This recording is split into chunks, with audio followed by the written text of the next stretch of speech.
شعری اصناف۔ شعری شین عین رے چھوٹی یہ شعری کا مطلب ہے شعر کے متعلق۔ شعر عربی زبان کا لفظ ہے، یہ مذکر ہے۔ اس کی جمع شعروں بھی ہے اور اشعار بھی ہے۔ اس کا لغوی معنی ہے جاننا، یعنی شعر کا لغوی معنی ہے جاننا، کسی باریک چیز کا جاننا۔ اصطلاح میں دو ہم وزن مصرعوں کے مجموعے کو شعر کہتے ہیں۔ دو ہم وزن مصرعوں کے مجموعے کو شعر کہتے ہیں۔ اس کے بعد ہے اصناف۔ اصناف صنف کی جمع ہے۔ صنف کا معنی ہے جنس، قسم، نوع، نون واو عین، نوع، اور علیحدہ علیحدہ کرنا۔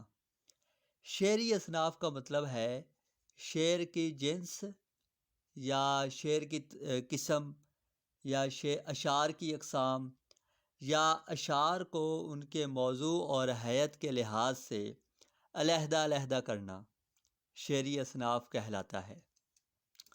اردو کی شعری اصناف، اس حوالے سے ڈاکٹر گیان چند جو یونیورسٹی آف حیدرآباد کے اردو کے پروفیسر ہیں، ان کی کتاب ادبی اصناف، اس کتاب میں پروفیسر ڈاکٹر گیان چند نے اردو کی شعری اصناف کو 5 حصوں میں تقسیم کیا ہے، یا اس کی یوں سمجھ لیں کہ 5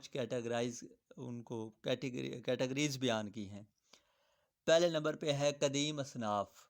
قدیم اصناف میں ہے قصیدہ، غزل، قطع، مثنوی، ترکیب بند، ترجیع بند، ترجیع تیرے جیم یہ عین، ترجیع بند، مصمت، میم سین میم توئے، مصمت، رباعی، مستزاد، میم سین تے زے الف دال، مستزاد، اور بحر طویل کی یک مصری نظم، یعنی لمبی بحر کی ایک مصرے والی نظم۔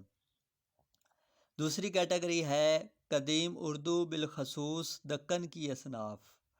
اس میں 2 لسانی ریختہ، منظوم لغت، جکری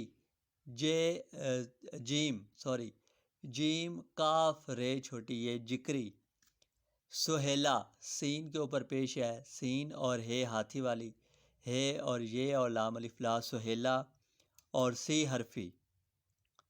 تیسری کیٹیگری ہے اردو کی دیگر اصناف۔ دیگر اصناف میں مرثیہ، شہر آشوب، واسوخت، ریختی، صحرا، پہیلی اور نظمانہ شامل ہیں۔